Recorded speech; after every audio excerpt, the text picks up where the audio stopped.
Right. So the second you make that statement, you've proven that you failed as a communicator. Yes. Do Yeah. not let someone gaslight you, convince you of something that is not true, that is actually true, to doubt your own sanity. Do not let someone gaslight you by using that phrase.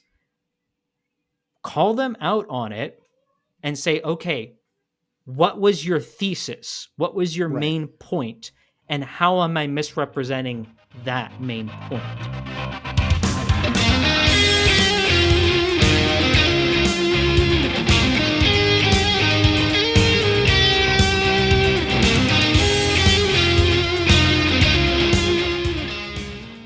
Welcome to Wokepedia. Wokepedia is a ministry of enemies within the church. And of course, you can find out more about enemies within the church by going over to enemieswithinthechurch.com. Once again, that's enemieswithinthechurch.com. And over there, you can find all kinds of resources, and you can even go and, well, you can purchase the movie Enemies Within the Church, which we would highly encourage that you do that because there's so much to be gleaned from that film. You can watch it time and time again. And when you watch it, you should definitely be watching for none other than Kyle Whitt, which, of course, like always, we have here. How are you doing today, Kyle? I'm doing doing good enough overall. There's a lot of things going on in life, but you tackle them. You have the Lord by your side and you have his church. So there might be challenges, but they're climbable mountains. So I'm doing good. I'm excited to be here as always, and I legitimately mean that. I enjoy the time that we have together in the recording, the time we have before we start recording, which usually ends up being longer than the recording itself. It Um, does. but it is legitimately good. I look forward to this every week, getting a chance to record with you as well as cover important topics. But Sam, how are you doing this week? Yeah, Kyle, I'm doing pretty good. Life, like you said, it comes at you pretty fast sometimes, and because of that, I'm really glad that we do have a God who is ready for everything to help us get through anything and everything that we might be facing.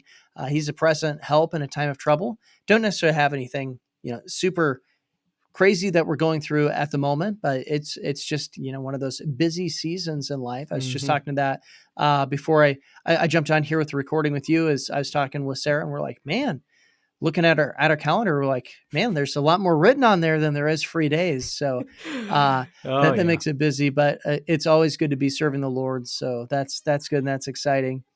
And I've been wanting to ask you this question. Ooh. I know it always makes you nervous, probably when I say that. But what is your favorite part of enemies within the church? I think about that. You've got an interview that's in there, and it's really impactful, going over the missions stuff. But what is your favorite part of enemies within the church? Boy, that can be a Uh, difficult question. And it's easy to say, "Oh, there's so much in there." I mean, there is so much in there. But saying what's your favorite part of something that's so heavy? It's like, you ever been on social media, like Facebook or something, and someone posts that they're, my mom just passed away, and there's that one person that hits the like button, yep. but I've it like, accidentally been that person before. I'm sure. yep. But this is going to sound a little bit different, but it's the one part that comes to mind immediately because of something that we're currently doing here, um, which is I keep going back to the story that Pastor Carey tells in it, about the family Mm. that was murdered. Hmm. Now, one, that's an emotionally impactful portion of the film, but we're currently doing an outreach program for the local kids in the area. We just started one at our church. My wife is really taking the lead on that, and there is so much darkness There out there is. right now. I mean, it's just it hurts, the stuff you hear, the stuff you see, and so not only does that portion of the film impact me, makes me think about the challenges that we might face and some of the challenges we are facing doing a program like that. Mm-hmm. But it does help recenter you. All Absolutely. this woke garbage that's just abusing and attacking people's minds. And look, there's already so much darkness in the world, church. Let's stop going around and chasing these gross ideologies, and let's get back to helping these people that need to know about Christ, that need hope in their life. Absolutely, and that is a super impactful part of enemies within the church. Just an incredible illustration, something that really, I've gotten to know Pastor Carey quite a bit. That is an event in his life that really shaped his life in all of his speaking out publicly and really going and wanting to reach out and rescue people, and of course to change and to call the nation to repentance. Mm-hmm. Because if our nation was really built upon the foundational principles that it was supposed to be built on, if it was living out those principles, this is how maybe I should put that, that incident wouldn't have happened. Where there was a man who came in and he murdered this family with a hammer. Went and crushed these children's skulls, and it was children that they were really going and reaching out to. I think it was a few nights before he was playing with them, maybe a week before, something like that, playing with them at the park, going and pushing them on the swings and all kinds of stuff. At least that's a visual that's given there. But it's incredibly powerful and impactful. And of course, from that tragedy, there is great hope that comes within that film. And so I just would encourage everybody to go. And if you have not seen it yet, to go and to purchase that at enemieswithinthechurch.com. And of course, I believe you can stream it right there, or you can order the DVD or even the Blu-ray, which, as Kyle pointed out a few months ago to me, DVDs and Blu-rays are not the same thing. So you can go ahead and you can find that at enemieswithinthechurch.com. But today, Kyle, we're going to be talking about, how the woke manipulate. It's one of our episodes on how the woke manipulate. We've been doing this series for, I don't know how many have we done? Have we done about 6 or 7 of them now? This Or is are we episode 9, I not think. 9? So wow, we've I done might even I might more have than my I thought. numbering off by one, but it's at Yeah. least 8 or 9. Yeah, well, I didn't want to say more than what we had done. I was being conservative. I was doing Price of Right. $1. Um, didn't want to go over on that, but we look at that. We've been doing this quite a bit, and that's because the woke do really manipulate. Um, but this one is what is their point? Is kind of how we're looking at this. Look at the thesis, and do you just want to tell us a little bit? How do the woke manipulate by, well, not telling us what their thesis is? Or there's a lot of different ways we're going to be looking at this, but just give us a general overview on how they manipulate through the thesis or lack thereof. So this is a little bit of a different one because we're actually going to be covering a bunch of subpoints, Mm-hmm. a bunch of different ways that all relate to, as again Sam said, the idea of thesis, the point. What do you want to communicate through whatever medium you're communicating with? Word, written word, even music, a film, blog post, news article, whatever it is. What's the point of what you're writing? And there's a bunch of different ways related to that, related to thesis, that they manipulate. Now, we like to give you examples as much as possible, but because we're going to be covering a broader topic and a topic that, you have to look at the entire body of the work to understand it, it's harder to put an example in here. But one that you can go to from an episode we already did is our episode on the Little Red Hen, where a author at the Gospel Coalition just it goes on a tirade about the Little Red Hen, and then it's so weird. But go listen to that episode if you want to see a breakdown where we show a piece of content, and one of the big problems is with how its thesis is presented, and you'll be able to connect it as we go through these different ways that they manipulate here. You'll be able to connect and go, oh, okay, I can see how they're doing that thing. In fact, I Right. think I went on a rant about thesis in that I episode. think you did, if I remember right. It uh, it's a so the episode is good, but the article is bizarre in that I remember, Kyle, when you brought this up to me and you sent this, and I'm like reading this article and I'm like, this is even weird for the woke. I mean, this is one of those where you're like, what in the world is going to who let this get published? In all honesty, I'm pretty sure I asked that question.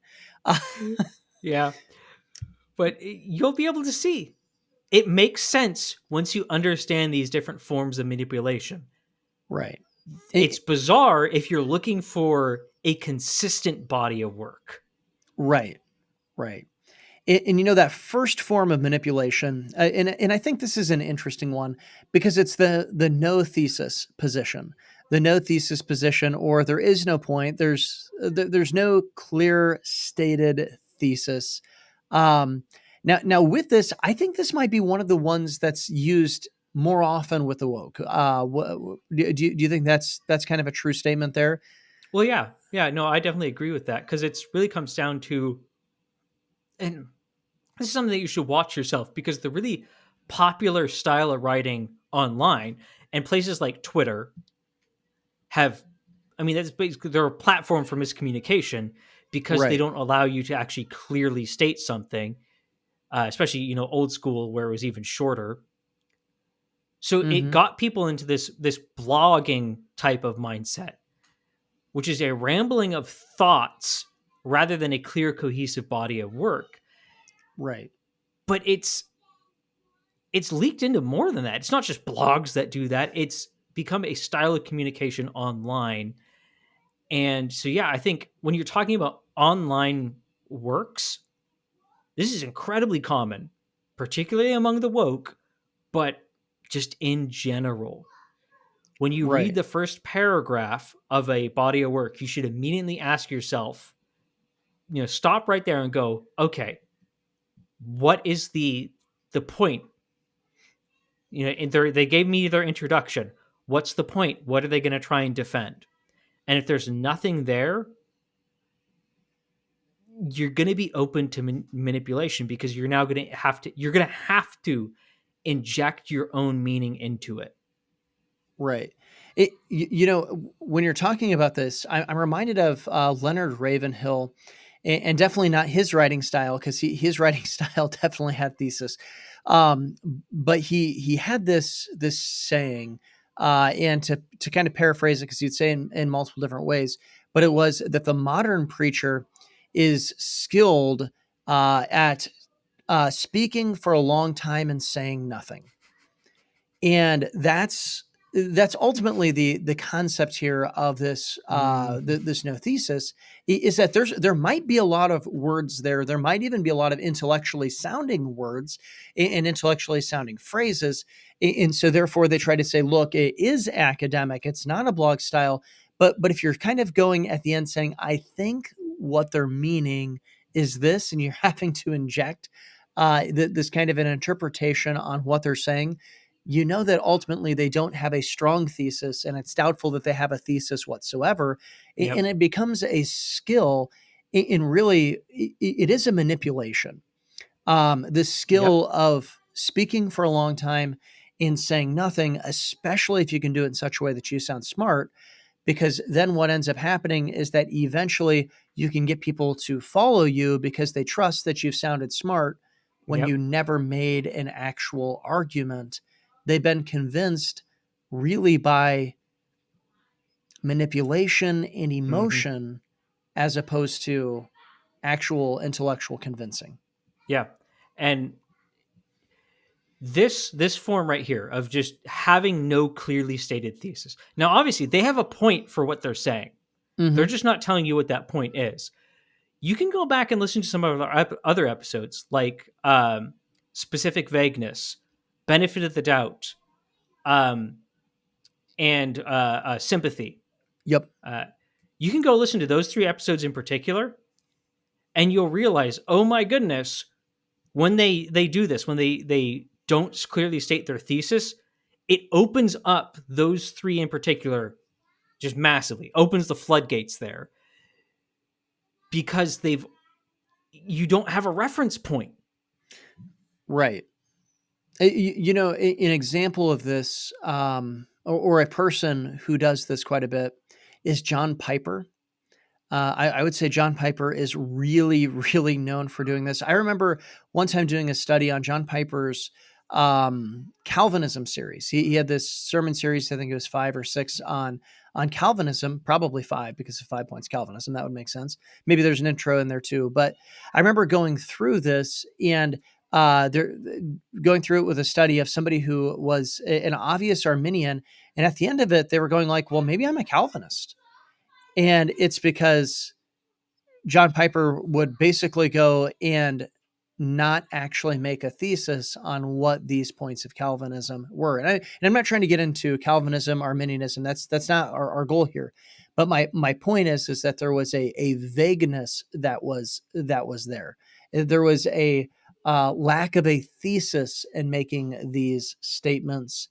Yeah. And it's not just that he does that in his soteriology. He really does this in just about everything. And if you go and you really look at Piper, a lot of his theology and a lot of his influence, he's almost like the grandfather of the social justice movement, or at least one of the grandfathers. Him and Tim Keller I would was call him up the there. crazy-haired uncle. Yes, yeah, the crazy-haired uncle, perhaps, of the social justice movement. And this whole idea of really having no thesis, well, he's really done it and really convinced a lot of people in that way. Yeah. What's the next way that the woke use a thesis here? Because now that I got myself in trouble talking Arminianism versus Calvinism, getting everybody, rallied up as us saying, I'm like, oh yeah, we're trying to stay away from that and focus here on the woke. Well, and several of these are going to sound somewhat similar, and we're trying to give you some distinctions, again, to make you more astute at recognizing these. But this is an obfuscated thesis. So a thesis, or at least something resembling one, exists even if it's buried and unclear. So it's not blog style where they just do not have one. It's Right. They do have one, but it's not clearly presented. Now, normally in writing, you want your thesis to be in your introduction. And clear. And clear. A style I've seen is where the thesis is actually put, whether even I've seen this. in the conclusion or kind of in the body of the work further down. But it sets you up in a way where you have to, because it's your main point. So it's the reference point. It's an anchor you can look back to for everything else they're saying. And when you present an obfuscated thesis, it doesn't give you that reference point until maybe later, but it forces you to create your own. Now, what they can do with that is when you get the point wrong, they can say, oh, no, that wasn't my point. I stated my point here later in the work. It creates several of these create plausible deniability. I think there's another thing that they do with this too, Kyle, because I think you're exactly right, though, that they do create that plausible deniability. But then sometimes they also kind of get you emotionally involved in what they're saying at the beginning, and they draw you in. And then all of a sudden there's a switch in what they're actually talking about, but you're already drawn in and you're already committed to the point that the author's making, whether it was through a story that didn't really make much sense. In fact, actually, if I'm remembering right, the article on the Little Red Hen actually was kind of in this style, because it's going and like telling this story, this little kid's story, and then all of a sudden in the middle of it, they flip it. I don't remember if they stated their thesis at the beginning or not. No, he did not. Which he hits on several of these. Yeah. But yeah. That is an example of that kind of type. He did not say his thesis at the beginning and told a completely irrelevant story to then bash on the story in a really weird way and then talk about something completely different suddenly. Right. It, and that's the thing too, is that it's like, well, if you throw your thesis in at the very end, if you have a nefarious thesis, what ends up happening is that some people will go and say, well, I read 2/3 of this article and I didn't disagree with anything. I might have disagreed with a point down here, but it was the actual point of the article. And so then they can honestly say, well, I mostly agree with it. And a lot of people would go and say, I did mostly agree with it. But the problem is that in that mostly agreeing with it, you might have disagreed with the main point, and then when somebody else reads it, they realize that's the main point, or they're told Mm-hmm. that's the main point. And they said, well, look, this person said, they pretty much agreed with it. Oh, well, that's somebody I trust. I'm going to now go with it. It becomes a manipulation tactic. Yeah. Well, and it also, because it's kind of last, wrapping this up on the obfuscated thesis point, um, it also allows you to really ramp up your position in making it sound complicated, in showing how Mm-hmm. nuanced you are in navigating it. Um, and obviously, one of the criticisms of wokeness is how all the people are being winsome and nuanced on every issue rather than being clear and straightforward and truthful. Right. You can see that's exactly what we're talking about here. That's thesis, that's lack of thesis, and this trying to overcomplicate simple issues. But when you make your thesis kind of hidden and obscured in it, it allows you to make the whole thing sound so much more grand and complicated. Mm-hmm. Yeah, Uh, absolutely. And before we come to this next point, Kyle, let's tell everybody a thesis of ours, and that is that we want to hear from you. So you can go ahead and email us at wokepediamedia at gmail.com. No, contact Wokepedia at gmail.com. I should get it right. I was trying to, I got a little too cute with trying to throw this into the middle, especially saying it was our thesis. But no, we really do want to hear from you. And so go ahead and contact us at contactwokepedia at gmail.com. Once again, that's contactwokepedia at gmail.com. And let us know if you've seen some of these examples of mhm. either sermons or um, podcasts or writings or whatever it might be, where people are going in there hiding their thesis, or they don't even have a thesis. But in doing that, it's a manipulation in order for pushing people towards woke theology. Let us know if you've seen that, and send us an email at contactwokepedia at gmail.com. One thing I should say, make it clear, an article title is not a thesis. But that brings us to the next one, because a lot of times that's where people try to get this, and that's in the clickbait thesis, right? Mm-hmm. Well, but yeah, and the article, when it's this, the article will be something named something dramatic, and then it'll start off with something Completely overly different. hooky and dramatic. Oh yeah. Well, Yep. yeah, yeah.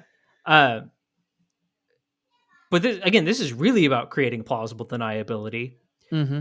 Um, this is basically the Mott and Bailey fallacy.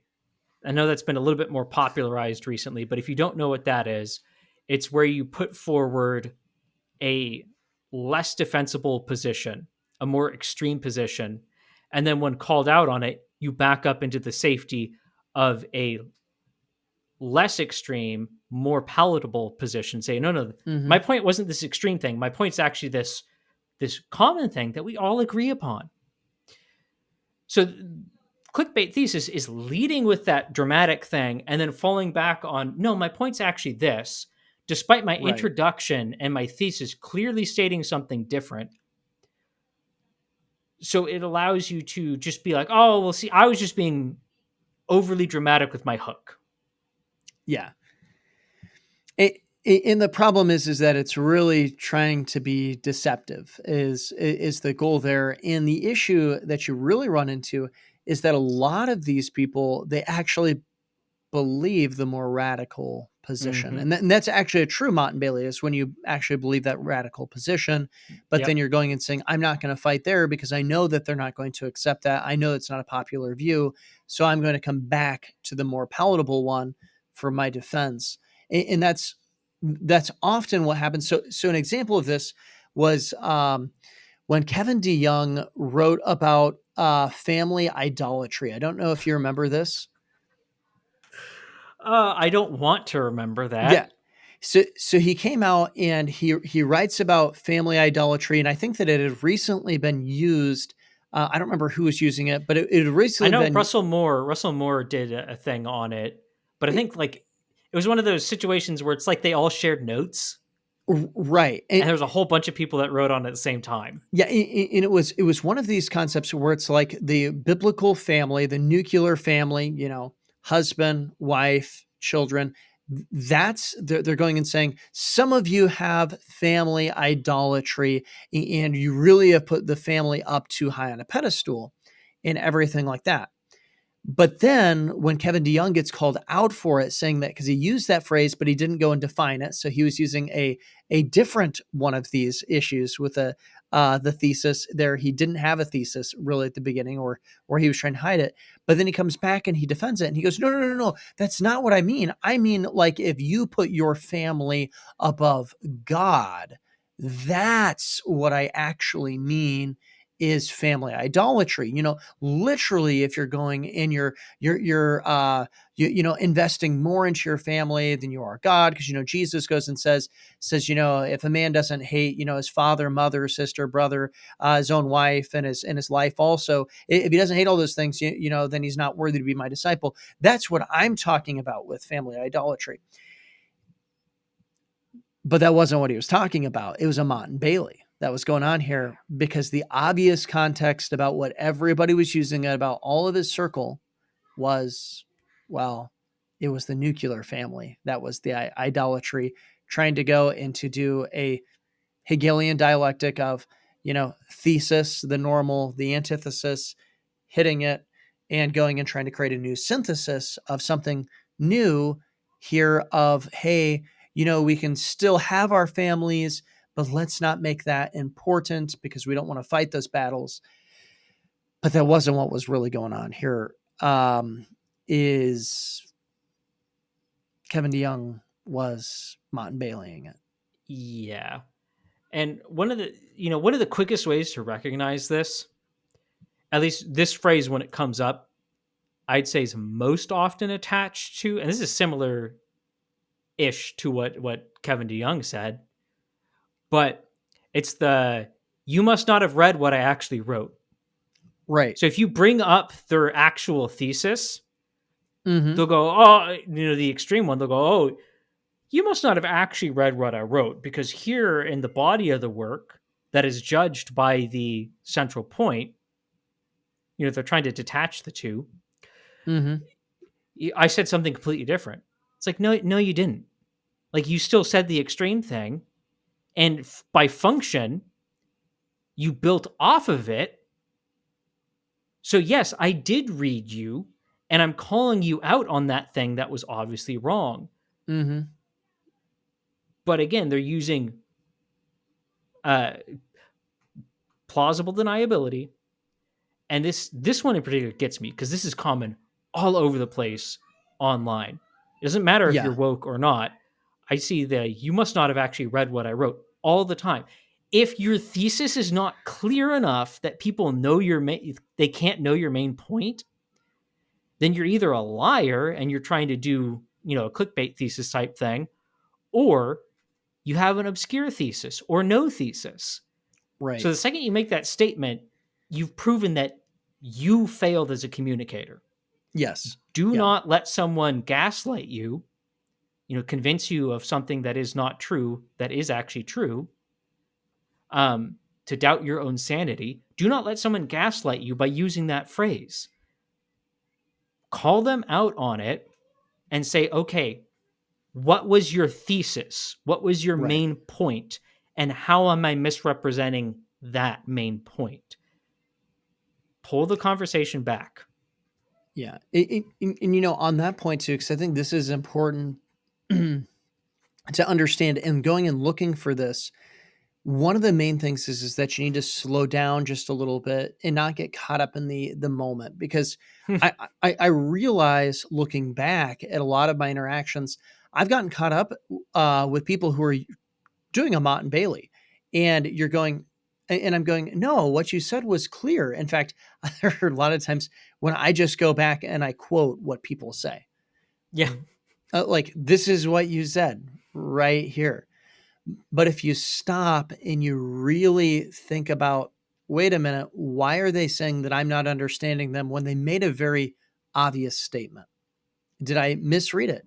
Because I always want to be genuine in my interactions. And so when people tell me I'm not understanding them, I take it to heart and I go back and I reread it 5, 6, 7, 8, 9, 10 Hmm. times because I want to understand.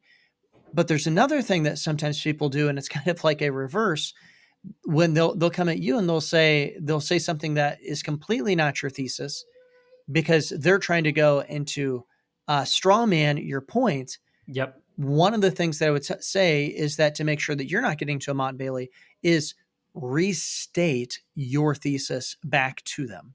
And that's one of the Yes. things that I always try to do Yes. is maybe I got caught up in being a little sometimes I like to get a little cute in what I'm saying, or put a little flair in there. And so go and boil it down. No, no, no, no. This is what I'm saying, and it's clear, Yeah. it's right here in my thing. Yeah. So make sure you're not being straw manned, because that's another way people manipulate you, kind of on the reverse side. But also quote back to them what they're saying. And then if they're like, that's not what I'm saying, say, literally, I'm quoting you. What you're doing is a Mott and Bailey. Yeah. And you don't have to be, we're putting it because we don't have much time to really break down the how you respond part. We're not Mm-hmm. telling you to be aggressive with people. You can do this really respectfully. And in fact, it Yeah. goes better when you're respectful, because if they are manipulating you, you're going to have a better conversation and you're going to be able to lay a trap Mm-hmm. for them to fall into on their own, or you're Right. going to come to clarity and you're going to find out Right. they're going to clarify their point. You're going to go, oh, okay. But come from it tactfully And and tactically. approach it, yeah, and tactically, and approaching it with the idea of, I want to create understanding here, and my goals are you manipulating, or is there a misunderstanding? Right. Now, similar in a sense of it's similar in function, but it's completely the opposite of the clickbait thesis is the appealing thesis. And I really like this because we talked about this ahead of time when we Mm-hmm. are going through. This is probably actually on the notes when we are talking ahead of time. This is probably what we spent the most time talking about was this one and the clickbait one and their relationship. It's like the positive opposite, because it's the same function. It's just reversing the roles. Yep. Um, and once again, it's still all about plausible deniability. Yep. And that's the idea of building, instead of going with the extreme position and then coming back to a palatable one that you actually defend, but you're really holding that extreme position. It starts with a palatable thesis in the introduction, but then it goes and it defends the more radical position Yep. afterwards. So, how would you identify this one, Kyle? Well, so this is one you got to be a little bit careful with, because the whole point of a thesis is, again, it's that anchor point. This is the point I'm going to defend in the body of the work. So you might say, well, if they're presenting a thesis that is palatable, that at least, for sake of argument, we're going to say is a true point, Right. and then they're saying something that isn't true in the body of the work, but isn't the thesis what judges the body, not the body the thesis? So how do you identify when they're doing this and when you're just missing the point of the body, missing the point of what they're saying? Well, you've got to take the whole thing together, obviously, Yep. but look at the connection. When there's let's go back to the this isn't specifically what he did in that red hen article, but when you start off with something, in this case he started off with the story of the little red hen, and then you suddenly jump to something radically different, Mm-hmm. that's an indication, because you're disconnected from your thesis. And here's a mistake. Actually, and now Francis Chan, he does have problems. He does have problems when it comes to woke stuff. He has problems in a lot of other areas too. The man has really gone off into strange territory. But when he was really rising in popularity and people were showing me his stuff, I was so frustrated with him, because he'd always start with something and then talk about something completely different.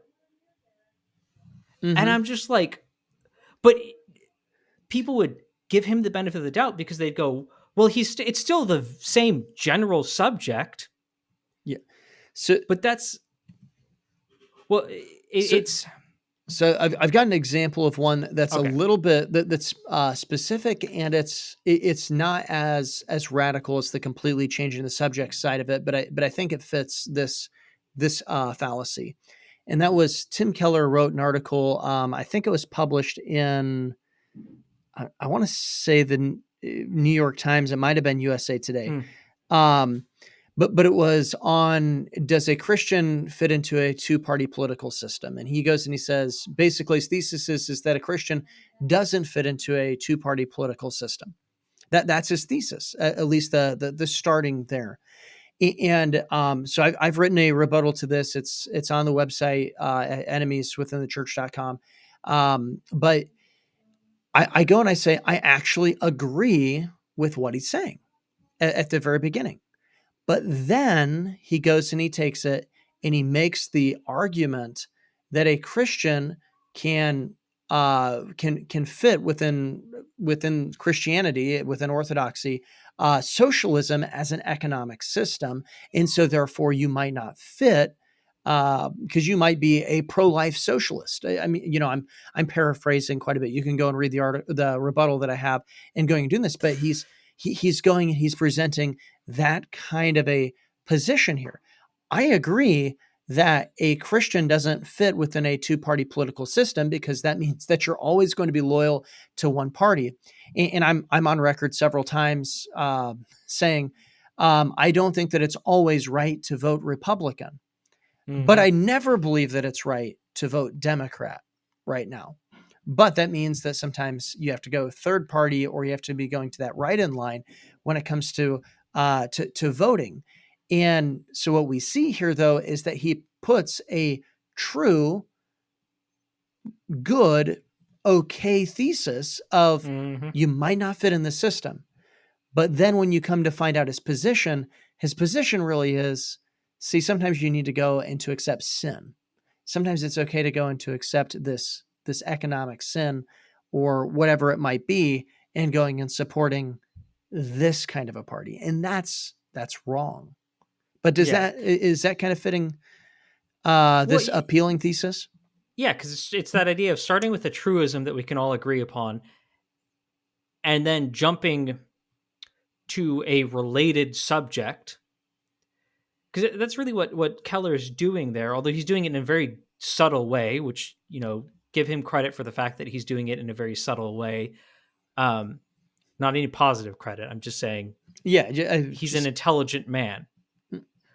But eh, he's taking a subject and then he's taking a related subject in the same field and mhm, plopping them together, so then he can talk right, about the one we agree upon to build credibility for the one that we don't agree upon, right. with your mind connecting the two, when in reality, again, there's that disconnect. The thesis does not fit with the content.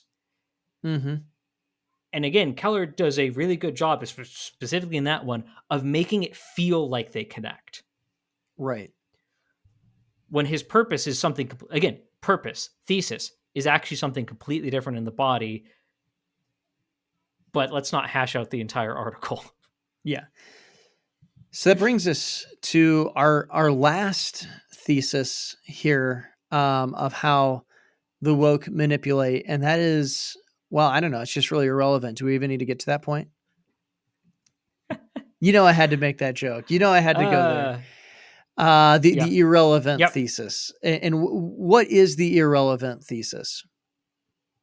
Uh, it's one that's there. So they do have an actual, like, you read it and you go, hey, there's a thesis. There's the Hmm. point. I understand this. Okay, I have this expectation. Let's get into the article. But that's it. It was just there to say that the article had a point. It's immediately discarded once the creator starts into what he actually wants to talk about. Now, this is this sounds like it might be similar to the previous two, and in essence, you could kind of categorize clickbait thesis and appealing thesis sort of in the territory of irrelevant thesis, but not really, because in an appealing thesis, Tim Keller believes the statement that he said. Yeah. So Yep. it's not irrelevant. And in a Hmm. clickbait thesis, they're revealing the point that they actually want you to understand in their radical thesis. So it's not irrelevant. Hmm. An irrelevant thesis is truly just one that's there to make you think the article has a point, and then you jump to something that is completely radically disconnected. So again, in an appealing thesis, it's going to be two topics within the same broader field or category. This one will be like creating a nice thesis about how I'm going to talk about mathematics, and then I write an article about watermelons and why they're the best fruit. Yeah. It's a bait and switch. Right, and this is actually something that the woke do quite a bit, when going and looking at their writing, because a lot of times they have to introduce their radical ideas in ways that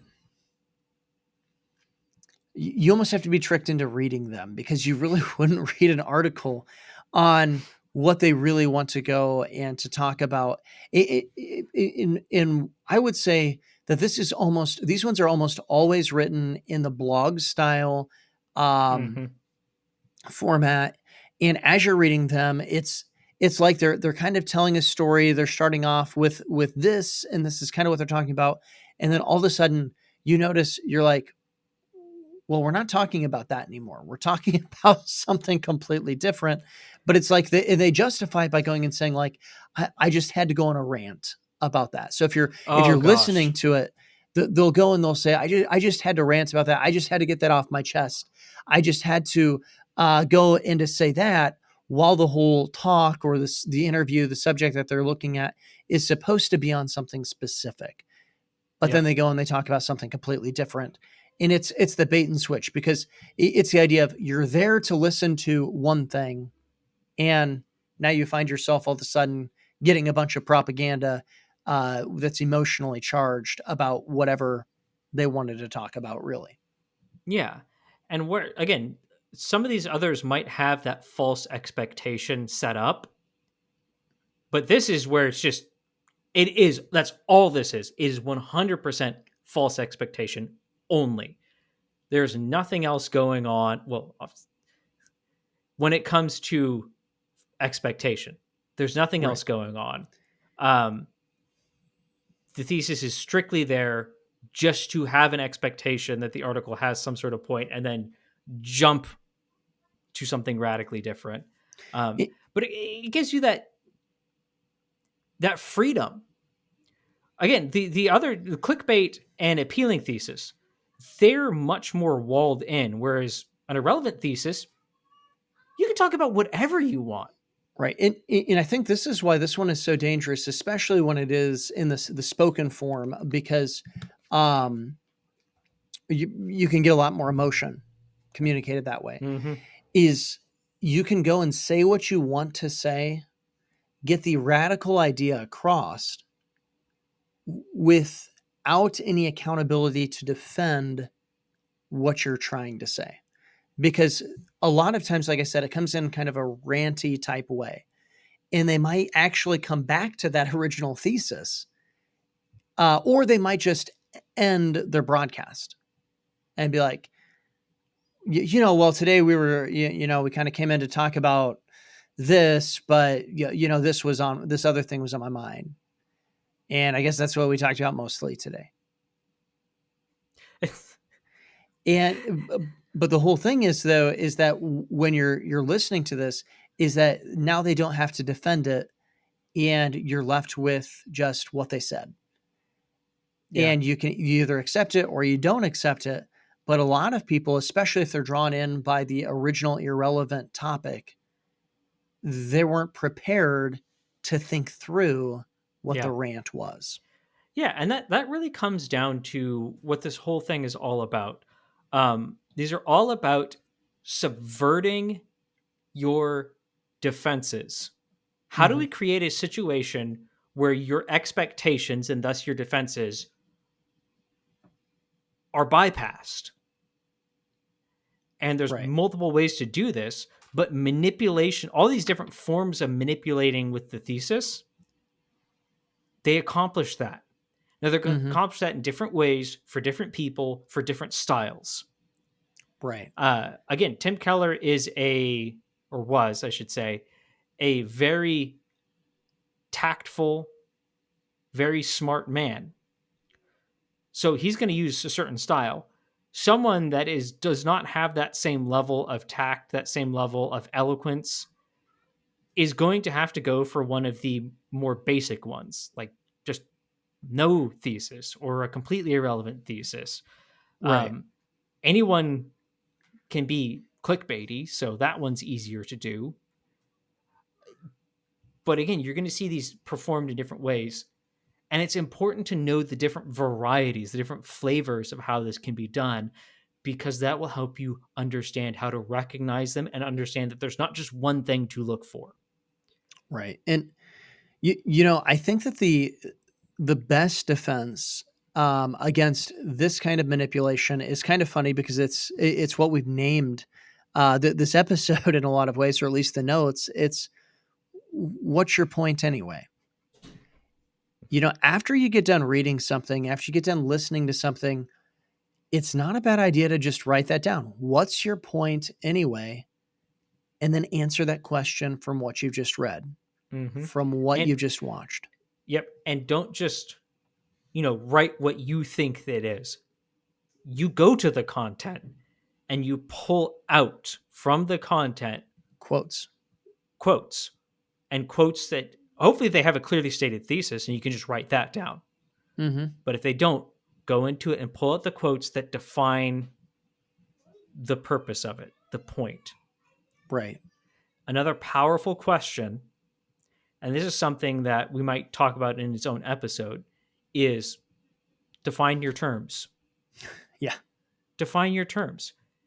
Because a lot of times that's how they get away with these different manipulations here, is that they don't define their terms. Because going along with the thesis, you have to define your main point. And that Mm-hmm. usually comes along with defining your main terms. I am going to be defending this position. This is the key phrase of that position, and this is the definition that I am using. Right.